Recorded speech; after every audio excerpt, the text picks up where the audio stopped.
ఇంకా దారుణం ఏంటంటే ప్రజలారా, మేము మర్చిపోయిండం. రాజశేఖర రెడ్డి నన్ను ప్రేమించే వాళ్ళం మేము.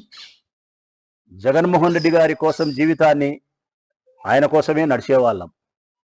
ఆ కుటుంబం పట్ల అంత ప్రేమ కలిగిన వాళ్ళం కాబట్టి మాకు రాజశేఖర రెడ్డి అన్న శ్రీమతి వైఎస్ విజయమ్మ అనే భావన మాలో ఉన్నంత వరకు చాలా సంఘటనలు మేము మర్చిపోం.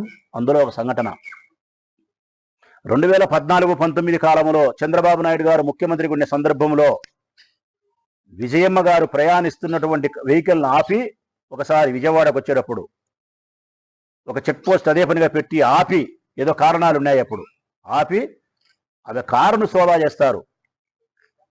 చంద్రబాబు నాయుడు ముఖ్యమంత్రి అప్పుడు ఆమె కారును సోదా చేసే క్రమంలో కారు ఆమె దిగితే కారులో ఉండి ఆమె సూట్ కేసును బయటపెట్టి సూట్ కేసును ఓపెన్ చేయించి పోలీసుల చేతిలో ఉండే స్టిక్ ఏమైతే ఉంటుందో లాఠీ, ఆ లాఠీతో బట్టలను కదిలిచ్చి ఆమెలో దుస్తులను కట్టెతో తీసినారు. ఇట్లా హృదయ విదారకమైనటువంటి ఆ సన్నివేశాన్ని నా బొందిలో ప్రాణం ఉండగానే మర్చిపోను. నేనే కాదు, రాజశేఖర రెడ్డిని ప్రేమించే వాళ్ళు ఎవరు మర్చిపోరు. షర్మిలమ్మ మర్చిపోయింది, మేము మర్చిపోం.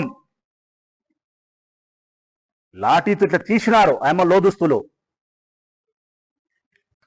రాజశేఖర రెడ్డి శ్రీమతికి సంబంధించి తల్లితో సమానురాలైనటువంటి ఆమెను, రాజకీయాలకు సంబంధం లేని మనిషిని సోదా చేసి సూట్ కేసు ఓపెన్ చేసి లాఠీతో తీస్తారా?